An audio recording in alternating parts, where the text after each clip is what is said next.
আধিপত্যবাদী শক্তি বাংলাদেশে কি আবারও কাজ করবে নাকি বাংলাদেশ মাথা তুলে দাঁড়াবে? এইটার লড়াই হচ্ছে এবারের নির্বাচন। বিজয় সুনিশ্চিত করেই তারপর আমরা ঘরে ফিরবো ইনশাআল্লাহ। আমরা খুব স্পষ্টভাবেই বাংলাদেশের মানুষের কাছে বলছি, এবারের নির্বাচনের হিসাবটা খুব পরিষ্কার।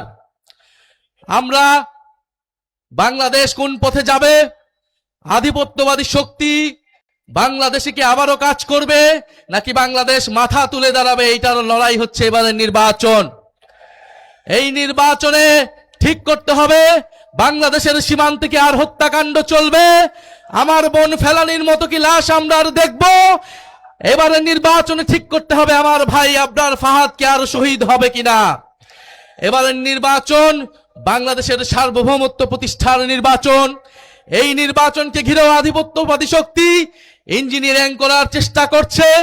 আমি তাই আপনাদের উদ্দেশ্যে শেষ কথা বলে যেতে চাই, বাংলাদেশের মানুষের কাছে শেষ কথা বলে যেতে চাই, 5ই আগস্ট যেভাবে আপনারা রাজপথে নেমে এসেছিলেন, বাংলাদেশের স্বাধীনতা সার্বভৌমত্বকে পুনরুদ্ধার করেছিলেন, আগামী 12ই ফেব্রুয়ারি বাংলার তরুণ সমাজ, বাংলার নারীরা, বাংলার আলেম সমাজ, বাংলার সংখ্যালঘু সবাই ঐক্যবদ্ধভাবে আবারও রাজপথে নামবেন।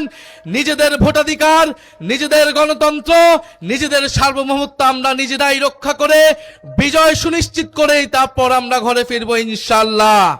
দেখা হবে 12ই ফেব্রুয়ারি। বিজয় ইনকিলাব জিন্দাবাদ।